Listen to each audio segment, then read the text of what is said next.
ഓം ശ്രീ സായിരാം. ഭഗവാന്റെ പാതാരവിന്ദങ്ങളിൽ സാഷ്ടാംഗം നമസ്കരിച്ചുകൊണ്ട് അന്തർശൗര്യ യജ്ഞത്തിന്റെ 346 ഭാഗത്തേക്ക് എല്ലാവർക്കും സ്വാഗതം. സായിരാം. ഇന്ന് നമുക്ക് വേണ്ടി വായിക്കുന്നതും അനുഭവം പങ്കുവെക്കുന്നതും ശ്രീ ലക്ഷ്മി കെ പ്രസന്ന. US-ലാണ്. അവിടെ ഇരുന്നിട്ടാണ് പറയുന്നത്. മാഷാണ് ഇന്ന് നമുക്ക് വേണ്ടി അനൗൺസ് ചെയ്യുന്നത്. മാഷ പറഞ്ഞു കൊടുത്തോളൂ കേട്ടോ. സായിരാം. സായിരാം. ഭഗവാന്റെ തൃപാദ പത്മങ്ങളിൽ സാഷ്ടാംഗ പ്രണാമം. ഇന്നത്തെ നമ്മുടെ അതിഥിയായിട്ട് എത്തിയിട്ടുള്ളത് ലക്ഷ്മി മാമാണ്. ആദ്യമായിട്ട് നമ്മൾ 3 ഓങ്കാരം 3 സായി ഗായത്രി ലക്ഷ്മി മാം പറയും. അതിനുശേഷം സായി വാണി, സ്വാമിയുടെ ഏതെങ്കിലും ഒരു വാണി ഒരു 6 മിനിറ്റ് 7 മിനിറ്റ് വായിക്കുക. അതിനുശേഷം മാമിന് സ്വാമിയുടെ അനുഭവങ്ങളൊക്കെ പറയാം. അതിനുശേഷം ഒരു വീഡിയോ പ്രസന്റേഷൻ ഉണ്ടാവും 3 മിനിറ്റ്. അതിനുശേഷം ഭജന, പിന്നെ സായി തത്വം വത്സല മാം പറയുന്നതോടെ ഇത് അവസാനിക്കും. അപ്പൊ 9 to 9:30 30 മിനിറ്റ്സ് ആണ് ഈ പ്രോഗ്രാം. ഇനി ലക്ഷ്മി മാം 3 ഓങ്കാരവും സായി ഗായത്രിയും പറഞ്ഞിട്ട് സായി വാണി വായിച്ചു തുടങ്ങിക്കോളും. സായിര.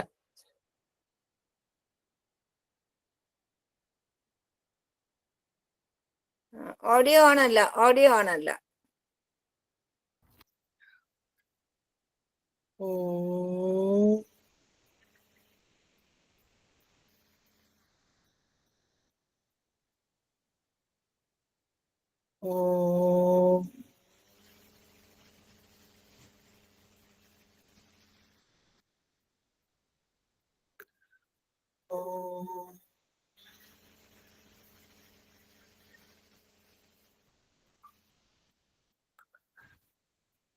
ഓം സായീശ്വരായ വിദ്മഹേ സത്യദേവായ ധീമഹി തന്നഃ സർവഃ പ്രചോദയാത്.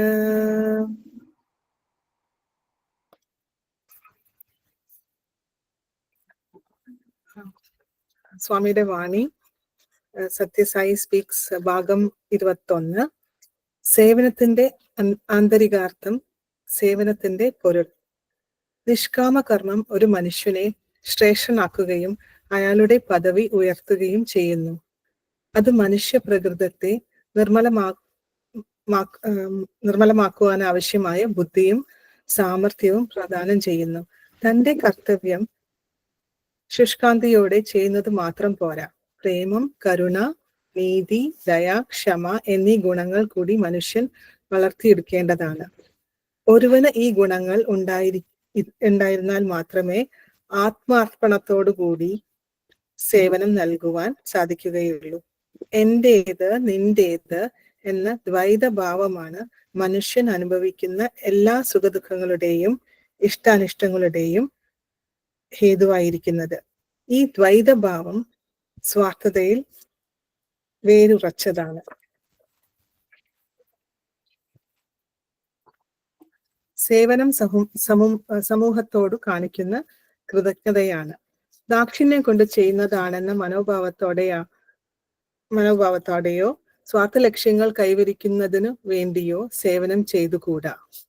സേവനത്തിന്റെ ശുദ്ധീകരണ ശക്തിയോ പവിത്രതയോ മനസ്സിലാക്കാത്തതിനാൽ ജനങ്ങൾ സാമൂഹ്യ സേവനത്തിൽ ഏർപ്പെടുവാൻ സന്ദേഹം കാണിക്കുന്നു. തന്റെ സേവനം കൊണ്ട് താൻ ത്തിന്റെ സൗഖ്യം വർദ്ധിപ്പിക്കുകയാണെന്ന് ഒരാൾ വിചാരിക്കുവാൻ പാടില്ല. സേവനം നൽകുന്നതിലൂടെ തന്നെ ഭേദപ്പെടുത്തുകയാണെന്ന് ഒരുവൻ മനസ്സിലാക്കണം.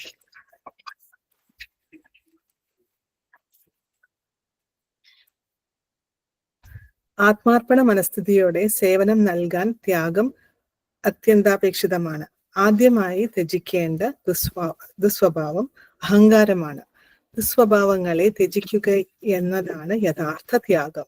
അത് യോഗവുമാണ്, ആത്മീയ ഐക്യം. ഇതാണ് ഭാരതീയ സംസ്കാരത്തിന്റെ സന്ദേശം.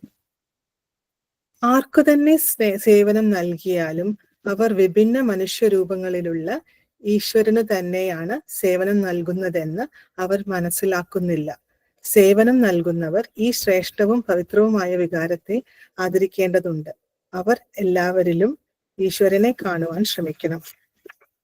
ദിവ്യാത്മസ്വരൂപരെ, നിങ്ങളുടെ സേവാ പ്രവർത്തനങ്ങൾ നിങ്ങളുടെ തന്നെ ആധ്യാത്മിക ശക്തിക്കും ഉന്നതിക്കും വേണ്ടി നടത്തപ്പെടുന്നവയാണെന്നും സ്വാമിക്ക് അതുമായി ബന്ധമില്ലെന്നും നിങ്ങൾ മനസ്സിലാക്കണം.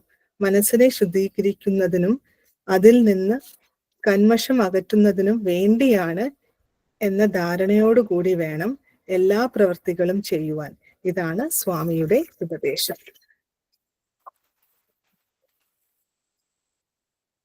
സായിറാം. അനുഭവം പറഞ്ഞോളൂ. ഓക്കെ.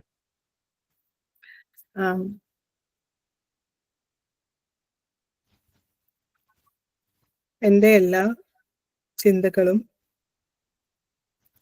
എന്നിൽ വരുന്ന എല്ലാ ചിന്തകളും, ഞാനിപ്പോ സംസാരിക്കാൻ പോകുന്ന കാര്യങ്ങളും എൻ്റെ പ്രവൃത്തികളും എല്ലാം എന്നിലുള്ള സ്വാമിയിലൂടെ ആവട്ടെ. ഈ ഓപ്പർച്യൂണിറ്റി തന്ന് ഈ ഓർഗനൈസേഷനോടും ആൻറ്റിയോടും എനിക്ക് ഒരുപാട് thanks. Thank you very much. ഞാൻ സ്വാമിയുടെ ഫോൾഡിലേക്ക് എങ്ങനെയാണ് വന്നത് എന്ന് ആണ് ഞാൻ ഷെയർ ചെയ്യാൻ പോണത്. ഈ ജേർണി തുടങ്ങണത് എനിക്ക് ഏകദേശം ഒരു 11 years ഒക്കെ ഉള്ളപ്പോൾ.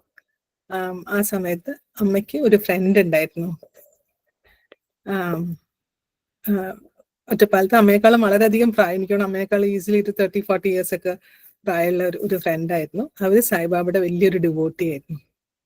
അപ്പൊ അമ്മ ഇടയ്ക്കൊക്കെ അവർക്ക് കുട്ടികളൊന്നും ഉണ്ടായിരുന്നില്ല. അപ്പൊ അമ്മ ഇടയ്ക്കൊക്കെ അവരുടെ കൂടെ പോയിട്ട് ടൈം സ്പെൻഡ് ചെയ്യായിരുന്നു. അങ്ങനെ അവര് പറയുന്ന കാര്യങ്ങള് അമ്മ വന്ന് വീട്ടിൽ വന്ന് പറയുന്നത് കേട്ടിട്ടാണ് എനിക്ക് ആദ്യമായിട്ട് ഞാൻ സ്വാമിനെ പറ്റി കേൾക്കുന്നത്. അങ്ങനെ എനിക്ക് 12 വയസ്സായപ്പോ ഒരു നവരാത്രി കാലത്ത് അവർക്ക് പുട്ടപ്പർത്തിയിൽ ഒരു ഫ്ലാറ്റ് ഉണ്ടായിരുന്നു. അപ്പൊ അവരെല്ലാ കൊല്ലം അവിടെ പോയിട്ട് കുറെ സമയം സ്പെൻഡ് ചെയ്യായിരുന്നു. അപ്പൊ ഈ സമയത്ത് അവര് പോകുമ്പോ അമ്മയും പോയി. അമ്മ ഒരു 12 days വന്നിട്ട് അവിടെ പോയി തിരിച്ചു വന്നു.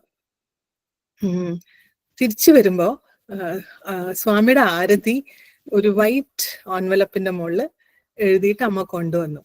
അപ്പൊ അതിലത്തെ വേർഡ്സ് ഒന്നും മനസ്സിലായില്ല, തെലുഗുലായത് കാരണം. പക്ഷെ അത് ഞാൻ സന്ധ്യ നേരത്ത് ചെല്ലുമായിരുന്നു.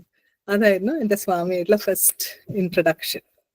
അപ്പോ ഏകദേശം ആ സമയത്ത്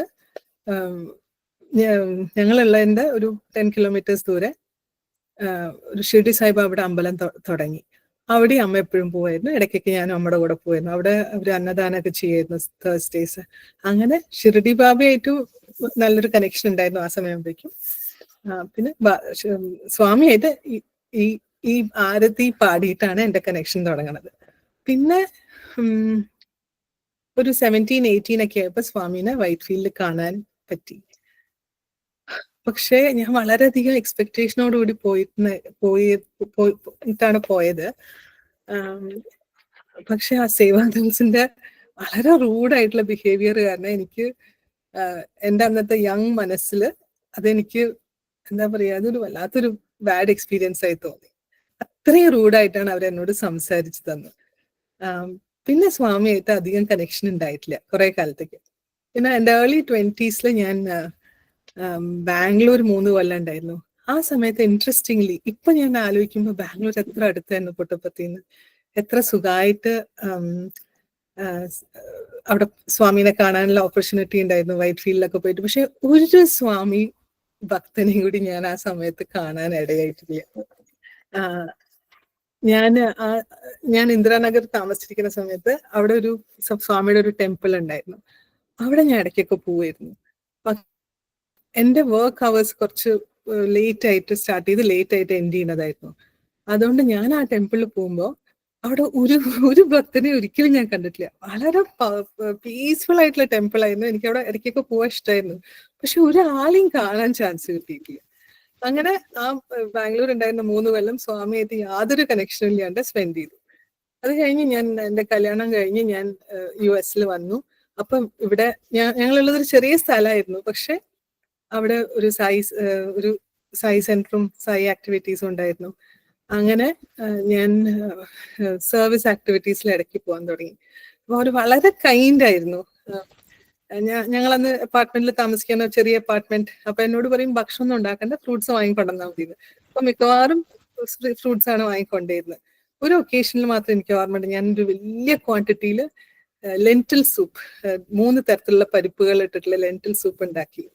അന്ന് എനിക്ക് ഓർമ്മയുണ്ട്, വലിയ പാത്രങ്ങളൊന്നുമില്ല, വളരെ ബുദ്ധിമുട്ടിയത് ഓർമ്മയുണ്ട്. പക്ഷെ ബാക്കി എല്ലാ സമയത്തും ഞങ്ങളുടെ ഈ സായി ഗ്രൂപ്പിൽ ഉണ്ടായിരുന്ന ആൾക്കാര്, ഞങ്ങള് സ്വാമിയുടെ ഡിവോട്ടീസ് ആയിട്ടൊന്നും അല്ല പോയത്, ജസ്റ്റ് അവരെ അറിയുന്നത് കാരണം അവർ വിളിക്കുന്നത് കാരണം പോവായിരുന്നു. അങ്ങനെ പോയിട്ട് ആ ഫുഡ് സർവീസ്, അങ്ങനെയാണ് ഫസ്റ്റ് ഫുഡ് സർവീസ് ചെയ്യാൻ തുടങ്ങിയത്.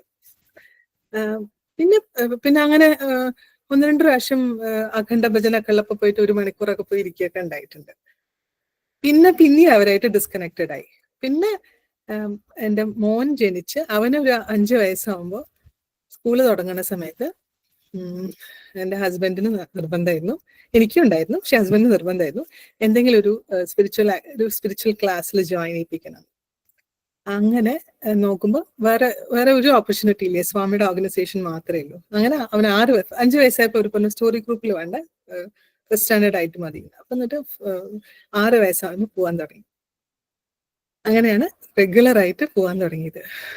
അപ്പോ എൻ്റെ ചെറിയ മോൻ അന്ന് 2 വയസ്സോ മറ്റിയ. അപ്പോ മോൻ വലിയ ആള് ബാൽവികാസ് അറ്റൻഡ് ചെയ്യുമ്പോൾ ചെറിയ ആള് ഞാൻ സ്റ്റഡി സർക്കിൾ അറ്റൻഡ് ചെയ്യാൻ തുടങ്ങി. ഞാൻ ഒരിക്കലും കൂടി സ്റ്റഡി സർക്കിൾ, എനിക്ക് ഒരു പ്രാവശ്യം എനിക്ക് തീരെ സുഖമില്ലാണ്ട് ഞാൻ മോനെ ഡ്രോപ്പ് ചെയ്തിട്ട് കാറിൽ ഇരുന്നിട്ടുണ്ട്. പക്ഷെ അല്ലെങ്കിൽ ഞാൻ ഒരിക്കലും സ്റ്റഡി സർക്കിൾ മിസ് ചെയ്യില്ല, എല്ലാ സ്റ്റഡി സർക്കിളും അറ്റൻഡ് ചെയ്യും. എനിക്ക് വളരെ ഇഷ്ടമായിരുന്നു. പക്ഷെ അന്ന് എനിക്ക് സ്വാമിയോട് അങ്ങനെ ഒരു കണക്ഷൻ തോന്നിയിട്ടില്ല. ഈ പറയണതൊക്കെ കേൾക്കാൻ ഇഷ്ടമാണ്, പക്ഷെ സ്വാമിയോട് ഒരു കണക്ഷൻ അത്ര തോന്നിയിരുന്നില്ല. പക്ഷെ ഈ ഞാൻ ഇടപഴകുന്ന ആൾക്കാര് എനിക്ക് വളരെയധികം അഡ്മിറേഷൻ ആയിരുന്നു. അവർക്ക് സ്വാമിയിലുള്ള ഫെയ്ത്ത്, പിന്നെ അവര് ചെയ്യുന്ന സേവ, പിന്നെ അവര് മറ്റുള്ളവരോടുള്ള ആറ്റിറ്റ്യൂഡ്, ഇതൊക്കെ കണ്ട് എനിക്ക് എപ്പോഴും വളരെയധികം വളരെ ഇൻസ്പയർഡ് ആയിരുന്നു. പിന്നെ ഇവിടെ പോകുമ്പോ ഈ സ്റ്റഡി സർക്കിളിന് പോകുമ്പോ എന്താ പറയാ, ശരിക്കും ഒരു ഗോയിങ് ഹോം എന്നുള്ള ഫീലിംഗ് അന്നേ തോന്നിയിരുന്നു. എന്നാലും ഞാൻ വേറെ ആക്ടിവിറ്റീസിലൊന്നും അങ്ങനെ പങ്കെടുത്തില്ല. ആദ്യത്തെ സ്റ്റഡി സർക്കിളിൽ പോകുന്ന സമയത്ത് ഭജൻസിന് വല്ലപ്പോഴും പോവത്രേ, അല്ലാണ്ട് റെഗുലർ ആയിട്ടൊന്നും പോയിരുന്നില്ല. പിന്നെ എനിക്ക് തോന്നുന്ന ഒരു 2-3 കൊല്ലം കഴിഞ്ഞപ്പോഴാണ് വളരെ എന്താ പറയാ, വളരെ വലിയ തോതിൽ സർവീസ് ചെയ്യാൻ തുടങ്ങി. അത് ഈ സ്വാമിയുടെ ഒരു ഡിവോട്ടി സായി എക്സാക്ട്ലി. പക്ഷെ അതല്ലാണ്ട് ചെയ്യുന്ന ചില ദിവസങ്ങൾ സായി സെന്ററിലൂടെയും അല്ലാത്ത ദിവസങ്ങൾ അദ്ദേഹം സ്വന്തം ഇനീഷ്യേറ്റീവ് എടുത്ത് ചെയ്യുന്ന അതിൽ ഞാൻ ജോയിൻ ചെയ്തു. അങ്ങനെ മാസത്തിൽ ഒരു സാറ്റർഡേ ഒരു ചർച്ചിൽ ഭക്ഷണം സെർവ് ചെയ്യാൻ തുടങ്ങി. ആ സെർവ് ചെയ്യുമ്പോൾ 19 ആൾക്കാർക്ക് ഭക്ഷണം ഉണ്ടാക്കണം, അത് 2-3 ഡിഷസ് ഉണ്ടാക്കണം. അതൊക്കെ ഞാൻ സ്വന്തം ഉണ്ടാക്കാൻ തുടങ്ങി. ചില ദിവസങ്ങൾ വേറെ ആരും ഉണ്ടാവില്ല. അപ്പൊ വലിയ വലിയ ക്വാണ്ടിറ്റീസിൽ ഭക്ഷണം ഉണ്ടാക്കാനൊക്കെ അങ്ങനെ പഠിച്ചു. അതെനിക്കൊരു സ്വാമി തന്ന വലിയൊരു അനുഗ്രഹമായിട്ട് എനിക്ക് തോന്നുന്നു. കാരണം അന്ന് എൻ്റെ മക്കള് ചെറിയ കുട്ടികളാ, പക്ഷെ അവര് എല്ലാ മാസവും എന്നെ ഒബ്സർവ് ചെയ്യാൻ തുടങ്ങി. ലൈക്ക് അവരെയും കൂട്ടിയിട്ടല്ലേ ഇപ്പൊ സാധനങ്ങൾക്ക് പോയി ഷോപ്പ് ചെയ്യുക, അത് കഴിഞ്ഞിട്ട് കുക്ക് ചെയ്യുക, അത് കഴിഞ്ഞിട്ട് ഭക്ഷണം സെർവ് ചെയ്യാൻ അവരെ ഹെൽപ്പ് ചെയ്യും, അത് കഴിഞ്ഞുള്ള ചർച്ച് ക്ലീനപ്പ് ഒക്കെ നമ്മൾ ചെയ്യണം. അങ്ങനെ പക്ഷെ അതിനൊരു ഇനീഷ്യേറ്റീവ് എടുക്കാൻ എന്റെ ഹസ്ബൻഡിന് ഒരുപാട് കോൺടാക്ട്സ് ഒക്കെ ഉണ്ടായിരുന്നു. അപ്പൊ ഈ സായി ബ്രദർ എന്റെ ഹസ്ബൻഡിനോടാണ് പറഞ്ഞത് ഹെൽപ്പ് ചെയ്യണമെന്ന്. അങ്ങനെ എന്റെ ഹസ്ബൻഡ് പല ആൾക്കാരെയും ആ ഗ്രൂപ്പിലേക്ക് കൊണ്ടുവന്നു. അങ്ങനെ അതായിരുന്നു സേവ ആക്ടിവിറ്റീസ് കാര്യമായി ചെയ്യേണ്ട ഏറ്റവും സേവ ആക്ടിവിറ്റീസ് ചെയ്ത സമയവും അതായിരുന്നു. കുട്ടികൾക്ക് അത് കാണിച്ചു കൊടുക്കാൻ സ്വാമി ഒരു ചാൻസ്. അത് കഴിഞ്ഞ് അപ്പോഴും ഇടയ്ക്ക് റേഡിയോ സായിലത്തെ കാര്യങ്ങളൊക്കെ കേൾക്കുകയൊക്കെ ആയിരുന്നു. എനിക്ക് കേൾക്കുമ്പോൾ വളരെ ഇൻസ്പയർഡ് ആയി തോന്നും. പക്ഷേ സ്വാമിയോട് അപ്പോഴും ഒരു വല്ലാത്ത കണക്ഷൻ തോന്നിയിട്ടില്ല. സ്വാമിയോടുള്ള കണക്ഷൻ വളരെ വൈകിട്ടാണ് തുടങ്ങിയത്. പിന്നെ മോൻ 7th സ്റ്റാൻഡേർഡിലായപ്പോ, മൂത്താള് 7th സ്റ്റാൻഡേർഡിലായപ്പോ ഞങ്ങൾ ആ ചെറിയ സ്ഥലത്ത് നിന്ന് മാറി വേറൊരു സ്ഥലത്തേക്ക് മാറി. ഇവിടെ വലിയ സായി സെന്റർ ഒക്കെ ഉണ്ട്. അപ്പൊ ഇവിടെ വന്നിട്ടും സ്വാമി സായി സെന്ററിൽ പോകാൻ തുടങ്ങി. ഇവിടെ വന്നിട്ട് എനിക്ക് അത്ര തിരക്കുണ്ടായിരുന്നില്ല മോനെ എൻറോൾ ചെയ്യാൻ. കാരണം പുതിയ സ്ഥലമായത് ഒരുപാട് കാര്യങ്ങൾ ചെയ്യാനും ഓർഗനൈസ്ഡ് ആവാനും ഉണ്ടായിരുന്നു. പക്ഷെ അതും സ്വാമിയുടെ ഒരു ലീല. ഞാൻ പറയട്ടെ, എന്റെ ഹസ്ബൻഡിന് സ്വാമിയിൽ വിശ്വാസം ഇല്ലെങ്കിലും ഞങ്ങൾക്ക് വളരെയധികം വേണ്ടപ്പെട്ട ഞങ്ങള് സ്വന്തം ബ്രദറെ പോലെ കണക്കാക്കുന്ന ഒരാളുണ്ട്.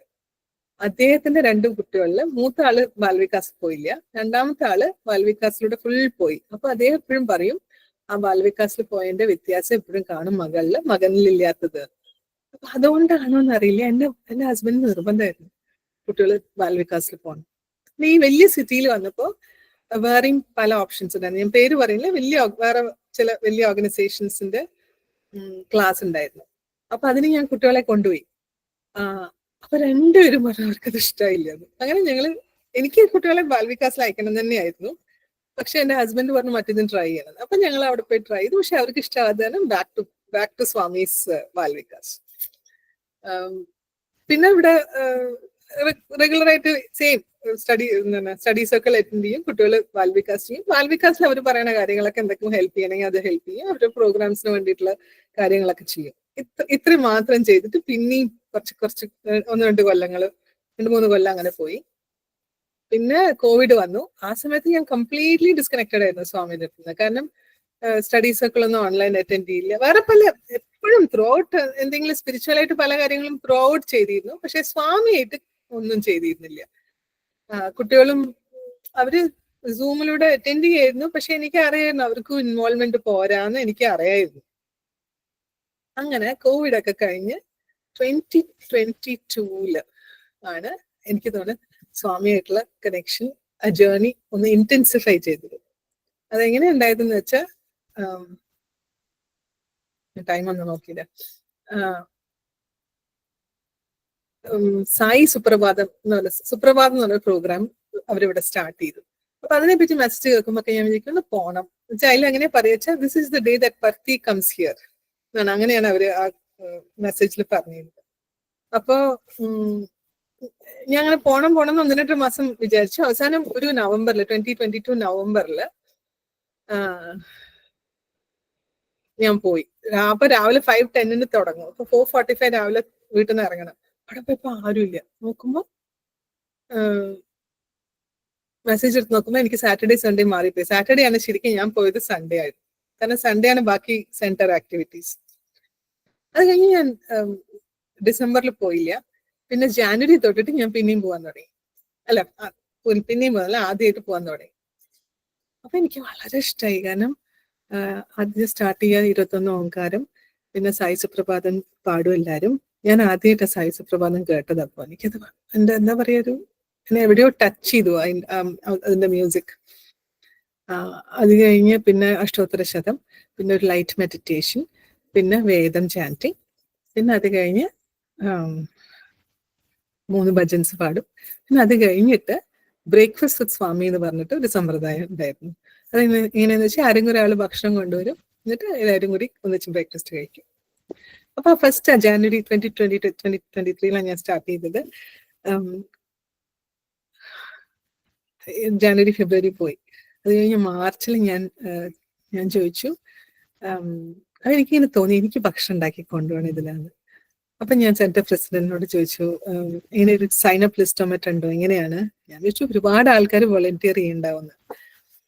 അപ്പൊ അവര് പറഞ്ഞു ഇല്ല, ആരും കൊണ്ടുവരാറില്ല, ഞാൻ തന്നെ ഉണ്ടാക്കാറ്. അപ്പൊ ഞാൻ പറഞ്ഞു, അപ്പൊ ഞാൻ വിചാരിച്ചു ഈ സെന്റർ പ്രസിഡന്റ് ഒരുപാട് കാര്യങ്ങൾ ചെയ്യുന്നുണ്ട്, ഒരുപാട് സേവ ചെയ്യുന്നുണ്ട്. അപ്പൊ ഞാൻ വിചാരിച്ചു ഈ ഒരു കാര്യം എനിക്ക് അവരുടെ ലോഡ് കുറയ്ക്കാലോ എന്ന് വിചാരിച്ചിട്ട് ഞാൻ അവരോട് പറഞ്ഞു ഞാൻ കൊണ്ടുവരാന്ന്. അപ്പൊ അറൌണ്ട് 25 ആൾക്കാരൊക്കെ വരും ജനറലി. ചില ദിവസങ്ങൾ അതിലധികം 40 പേരുണ്ടാവും. അത് ഓരോ ദിവസം അനുസരിച്ചിട്ട്. അപ്പൊ ഫസ്റ്റ് ടൈം ഞാൻ എന്നിട്ട് കീൻവ കൊണ്ട് പൊങ്ങലും പീനട്ട് ചട്നി ഉണ്ടാക്കിയിട്ടാണ് പോയത്. പോയപ്പോ എല്ലാവരും വളരെയധികം അപ്രീഷിയേറ്റ് ചെയ്തു. അപ്പൊ ആദ്യത്തെ പ്രാവശ്യം ഇത്രയും നേരത്തെ നീറ്റൊക്കെ ഉണ്ടാക്കണ്ടേ, അപ്പൊ കുറച്ച് ടെൻഷനൊക്കെ ഉണ്ടായിരുന്നു. എന്നാലും നന്നായിട്ട് നടന്നു. പിന്നെ ശരിക്കും എനിക്ക് തോന്നി ഇത് ശരിക്കും സ്വാമി എനിക്ക് തരുന്ന ഒരു വലിയ ഗിഫ്റ്റാണ്. കാരണം ഈ ജോലി ആർക്ക് വേണമെങ്കിൽ ചെയ്യാം. ഒരു പൊങ്ങൽ ഉണ്ടാക്കുക, എത്ര വലിയ ക്വാണ്ടിറ്റി ആണെങ്കിലും പൊങ്ങൽ ഉണ്ടാക്കാൻ തന്നെ വലിയ പണിയൊന്നുമില്ല. അതുപോലെ പീനട്ട് ചട്നി ഉണ്ടാക്കാൻ വലിയ പണിയൊന്നുമില്ല. പക്ഷെ വേറെ ആരും അധികം വോളണ്ടിയർ ചെയ്യില്ല. അങ്ങനെ ഇത് ഞാൻ ചെയ്യുന്ന ഒരു കാര്യമായിട്ട് മാറി.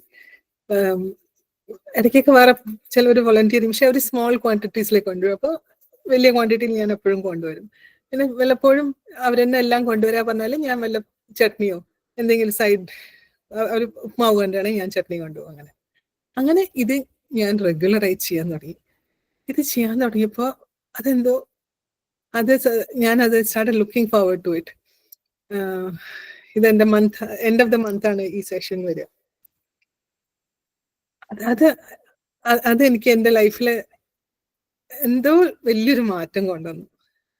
ആ സമയത്ത് തന്നെ ഞാൻ വിഷ് ചെയ്യാൻ തുടങ്ങി. എനിക്ക് രുദ്രം പഠിക്കണം. ഈ രുദ്രം പഠിക്കാൻ പറ്റിയ എത്ര നല്ല കാര്യമായിരുന്നു. അങ്ങനെ 24 ബിഗിനിങ്ങിലോ 24 മാർച്ചൊക്കെ ആയിട്ട് തോന്നുന്നു ഒരു സെന്റർ വൈഡ് ഇനീഷ്യേറ്റീവ് തുടങ്ങി രുദ്രം പഠിപ്പിക്കാൻ. സ്വാമിയുടെ 100th ബർത്ത്ഡേ ആകുമ്പോഴേക്കും കുറെ ആൾക്കാർ പഠിക്കണം എന്ന് പറഞ്ഞിട്ട് അങ്ങനെ ഞാനത് ജോയിൻ ചെയ്തു, പഠിക്കാൻ തുടങ്ങി. അപ്പോഴും അങ്ങനെ അധികം എഫേർട്ടൊന്നും കൊടുക്കുന്നില്ല. ക്ലാസ് മാത്രം സൺഡേ മാത്രം അറ്റൻഡ് ചെയ്യും, 45 മിനിറ്റ് ക്ലാസ്. പിന്നെ എനിക്ക് തോന്നുന്നു ഈ കൊല്ലം തുടക്കമാണ് അവർ ഈ എഫേർട്ട് ഇന്റൻസിഫൈ ചെയ്തു. 100 ചാൻറ്റേഴ്സ് സ്വാമിയുടെ ബർത്ത്ഡേ ആകുമ്പോഴേക്കും നന്നായി ചാൻറ്റ് ചെയ്യുന്ന എന്ന ഒബ്ജക്റ്റീവ്. അപ്പോൾ കുറെ കൂടി ക്ലാസ്സസ് വീക്ക് ഡേയ്സ് ഒക്കെ ക്ലാസ് തുടങ്ങി. അപ്പൊ ഞാൻ ശരിക്കും ഫോക്കസ് ചെയ്യാൻ തുടങ്ങി. അങ്ങനെ അത്യത്ഭുതം എന്ന് പറഞ്ഞാൽ മതി. അങ്ങനെ ചാൻറ്റിങ് ഒന്നും ഒരു എക്സ്പീരിയൻസും ഇല്ല എനിക്ക്. പക്ഷെ ഇപ്പൊ സ്വാമി സഹായിച്ച് അത്യാവശ്യം നന്നായിട്ട് ചാൻറ്റ് ചെയ്യാൻ പറ്റുന്നുണ്ട്. അത് ഈ അനുഗ്രഹമായിട്ട് ഞാൻ കണക്കാക്കണം. നമ്മൾ ആഗ്രഹിക്കുന്ന ഓരോ കാര്യങ്ങളും സ്വാമി എങ്ങനെ നടത്തി തരുന്നുള്ളതിന്റെ ഒരു വലിയ എക്സാമ്പിൾ ആയിട്ട് തോന്നുന്നു എനിക്ക് ഈ രുദ്രൻ ചാൻറ്റിങ്. അതിനിടയ്ക്ക് ഒരിക്കൽ പുട്ടപർത്തി വരെ ഉണ്ടായല്ലോ. അതെ അതെ അതെ, അത് ഡിസംബറില്. അതെ അതെ, അതും സത്യം. താങ്ക് യു ആന്റി റിമൈൻഡ് ചെയ്തതിന്.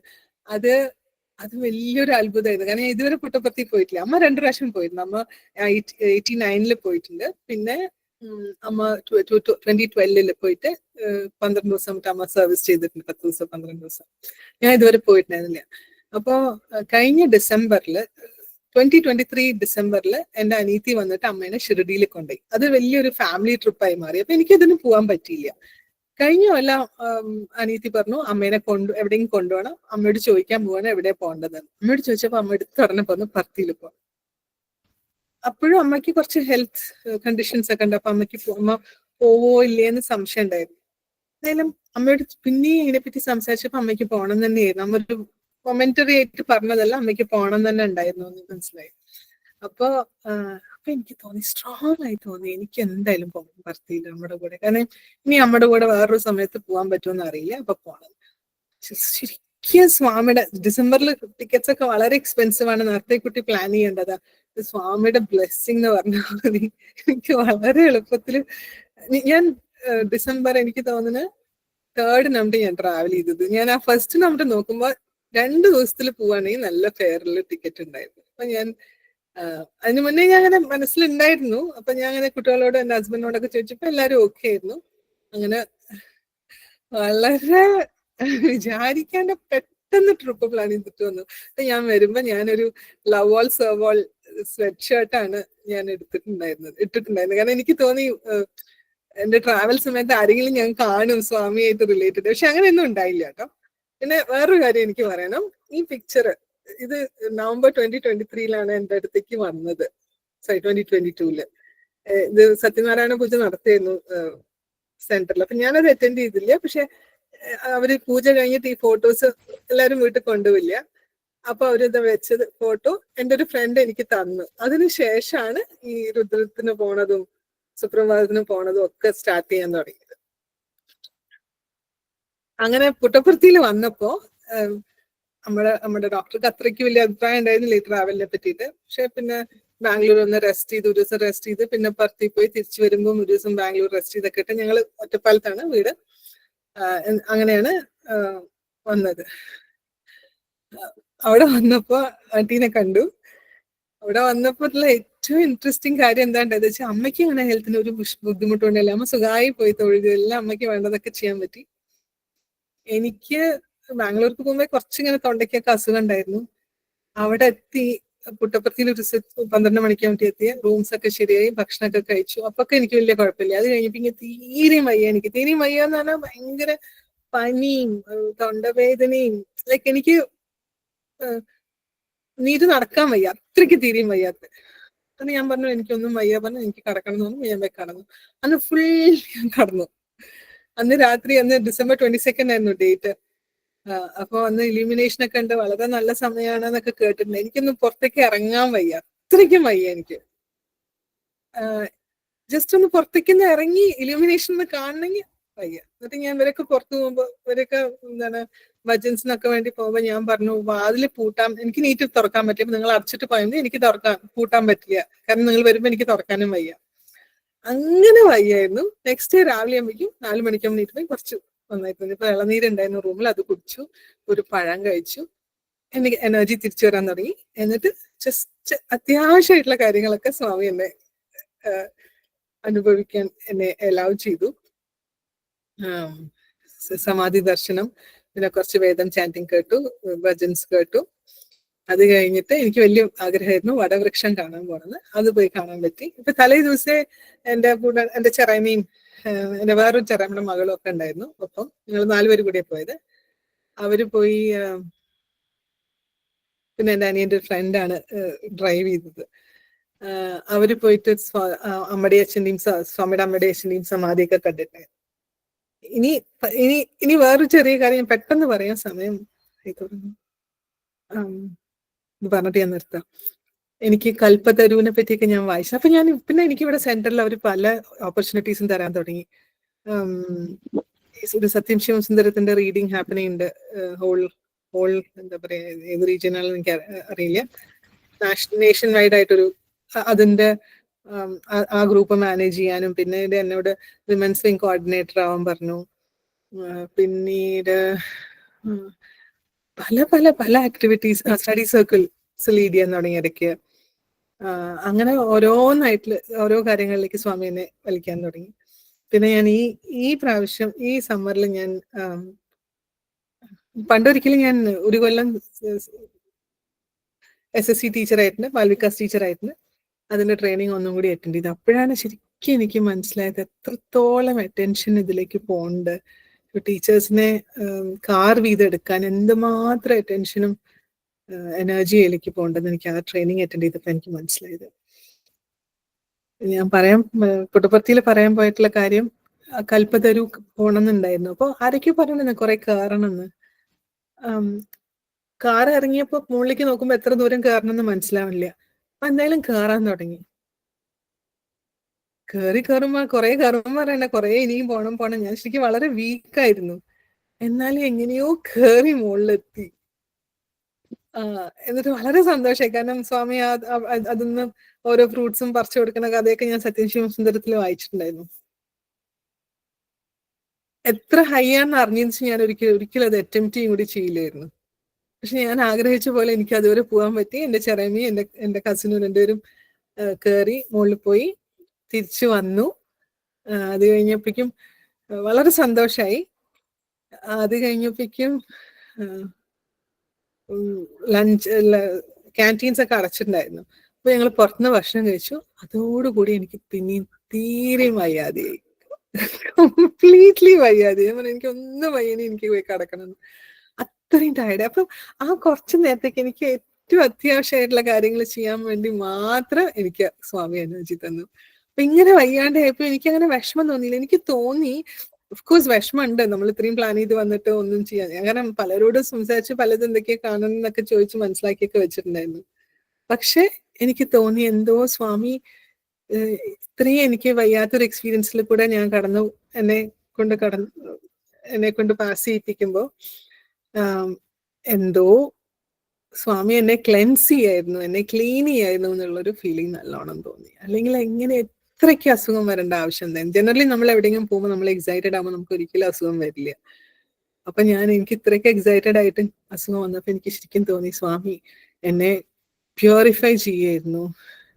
ഒരുപക്ഷെ എന്നെ ഒരുപാട് കർമാസിലൂടെ എന്നെ പെട്ടെന്ന് ആക്സിലറേറ്റഡ് ആയിട്ട് കൊണ്ടുപോയായിരുന്നു എന്ന് എനിക്ക് തോന്നി. എന്തായാലും സ്വാമിയായിട്ടുള്ള ഈ ജേർണി ഈ ലാസ്റ്റ് 3 years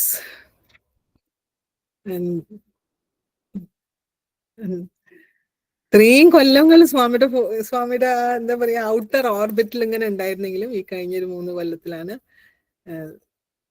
എപ്പോഴും സ്വാമിയാണ് മനസ്സിൽ. ഫിലിസ് ക്രിസ്റ്റലിന്റെ ചില ക്ലാസ്സും ഒക്കെ അറ്റൻഡ് ചെയ്ത് എനിക്ക് അതിലവർ പറയുന്ന പല ടൂൾസും ഒക്കെ യൂസ് ചെയ്യാനൊക്കെ പറ്റുന്നുണ്ട്. എപ്പോഴും സ്വാമിനെ പറ്റി ആലോചിക്കാൻ പറ്റുന്നുണ്ട്. എല്ലാം ടു ഗ്രേറ്റ് എക്സ്റ്റെന്റ് ഒരു സെൻസ് ഓഫ് സറണ്ടറോട് കൂടി എല്ലാം ചെയ്യാൻ പറ്റുന്നുണ്ട്. അത് സ്വാമിയുടെ കൃപ മാത്രം.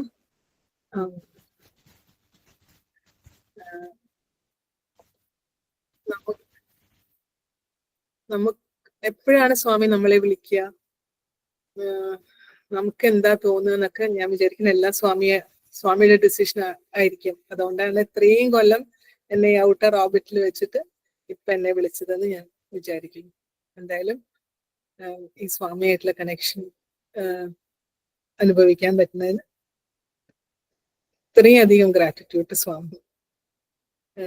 ഇതൊക്കെ വന്ന് നിങ്ങളോട് ഇതിനെപ്പറ്റി സംസാരിക്കാൻ ചാൻസ് തന്നതിന് thank you very much. Thank you very much aunty. Aunty അന്ന് എന്നോട് പറഞ്ഞപ്പോഴും ഞാൻ വിചാരിച്ചു എന്തിനെ പറ്റിയാ സംസാരിക്കാന്നാണ് ഞാൻ അന്നും വിചാരിച്ചത്. ശരിക്കും ആ ഡിസംബർ കഴിഞ്ഞപ്പോ സെപ്റ്റംബർ ഇതിന്റെ ഉള്ളിൽ തന്നെ എത്രയോ സ്വാമിയായിട്ടുള്ള കണക്ഷൻ എത്രയോ ഇന്റൻസിഫൈ ചെയ്തു. Thank you. മാം വളരെ ഹൃദയപൂർവ്വം തന്നെ മാമിന്റെ അനുഭവങ്ങൾ പങ്കുവച്ചു. സ്വാമിയായിട്ട് ഇനി കൂടുതൽ അടുക്കാൻ ഇടവരട്ടെ. സൈറാം. മാത്രല്ല മാഷെ, നമുക്ക് ലക്ഷ്മിയെ യൂത്തിന് വേണ്ടിയുള്ള ക്ലാസ്സിലേക്ക് ഉപയോഗിക്കാം. അടിച്ചു പൊളിച്ച് ക്ലാസ് എടുക്കുന്ന ആളാണ്. എന്നുവെച്ചാ അമേരിക്കയിൽ ഈ സമയം പകലാണല്ലോ. സോ ഷീ ക്യാൻ ഒബ്ലൈജ് അല്ലേ ലക്ഷ്മി? യു ക്യാൻ ഹെൽപ്പ് അല്ലേ കുട്ടികളോടൊക്കെ സംസാരിക്കാൻ പറ്റുന്ന പോലെ ചെയ്യാൻ. ശരി, താങ്ക് യു മോളെ. Thank you Sairam. പക്ഷേ ലക്ഷ്മി ആരാണെന്ന് അറിയാമോ? ഞാൻ പറഞ്ഞ തപസ്യാനന്ദ സ്വാമിയുടെ അനന്തരവളുടെ മകളാണ്. ഞാൻ പറഞ്ഞ എന്റെ കസിൻ ഉണ്ണി ഉണ്ടെന്ന് പറഞ്ഞില്ലേ, ഈ സ്നോ മോർണോ 2 ദിവസം മുമ്പ് അവൻ മരിച്ചുപോയി. തപസ്യാനന്ദ സ്വാമിയുടെ അനിയന്റെ മകനാണ് ഉണ്ണി. അവരുടെ കസിനാണ് പ്രസന്നയുടെ മകളാണ് ലക്ഷ്മി. സായിരാം. രാമകൃഷ്ണ മഠത്തിലെ വളരെ ഉയർന്ന ഒരു സ്വാമിയാണ്. We should not make an effort to concentrate on the body. We have to protect the body to realize the Atma. You are not the body. It is full of dirt. It is full of diseases. It is born and it should to die. It cannot cross across the ocean of life.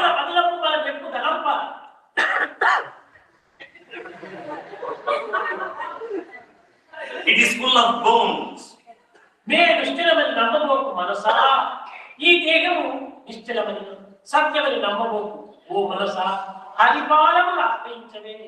Oh mind, do not think that this body is permanent.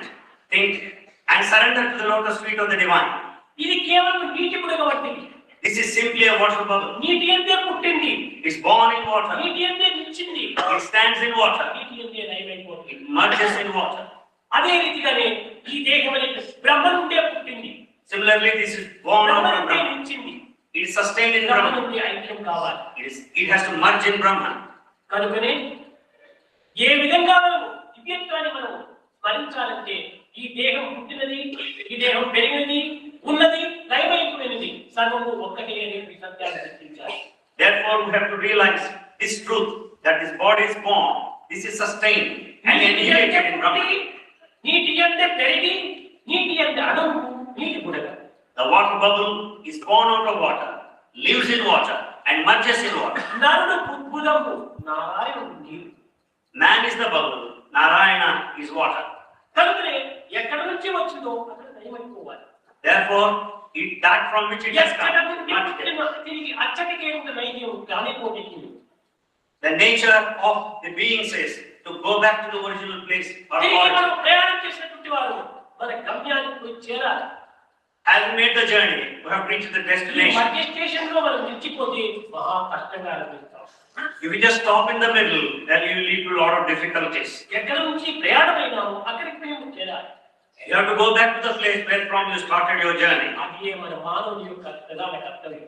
That is the main responsibility for man. అదే లక్ష్యం. దాన్ని మనం మర్చరాదు. That is the aim, that is the objective, that is the goal. ఈ లక్ష్యాన్ని మనం దృష్టిలో ఉంచుకున్నప్పుడే మానవత్వం సార్థకమవుతుంది.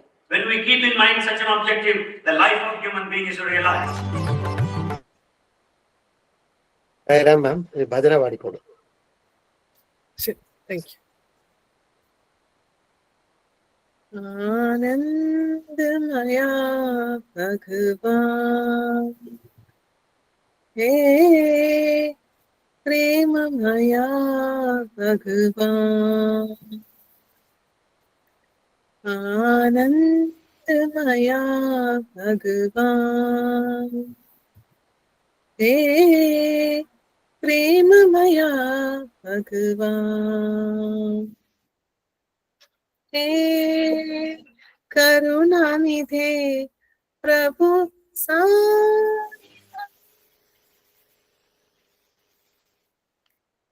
हे करुणानिधे प्रभु कृपानिधे तीनों के प्राण कृपानिधे तीनों के प्राण ले लो प्रभु मुझे शरण का ले लो प्रभु मुझे शरण का मुझे दया करो भगवान मुझे कृपा करो भगवान आनंदमया भगवान हे प्रेममया भगवान आनंदमया भगवान हे प्रेममया भगवान हे करुणानिधे प्रभु साई हे करुणानिधे प्रभु साई कृपानिधे दीनों के प्राण कृपानिधे दीनों के प्राण ले लो प्रभु मुझे शरण लगा लो ले लो प्रभु मुझे शरण लगा लो मुझे दया करो भगवान मुझे कृपा करो भगवान आनंदमया भगवान हे प्रेममया भगवान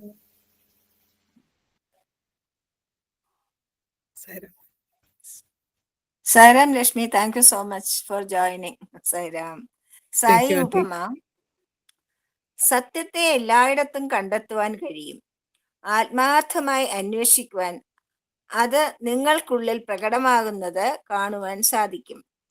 നിങ്ങൾക്ക് വേണ്ടിയും മറ്റുള്ളവർക്ക് വേണ്ടിയും ആത്മാർത്ഥമായി കർമ്മം ചെയ്യുമ്പോൾ നിങ്ങൾക്ക് അത് അനുഭവിക്കുവാൻ സാധിക്കും.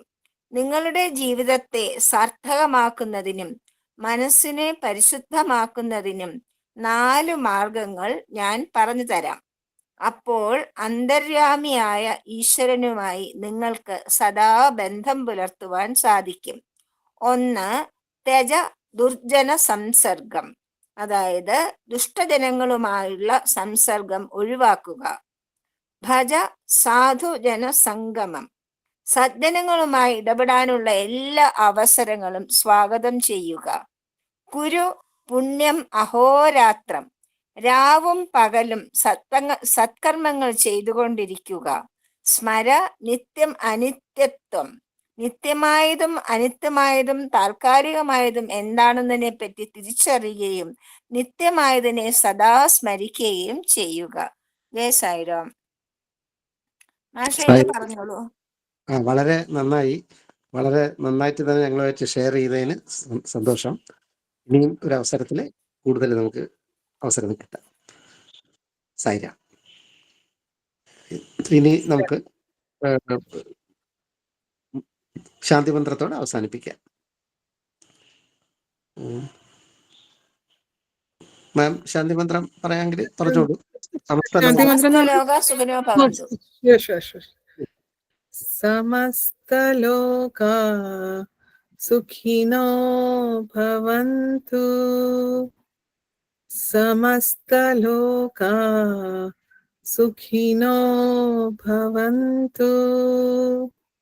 സമസ്തലോകാ സുഖിനോ ഭവന്തു. ഓം ശാന്തി ശാന്തി ശാന്തി.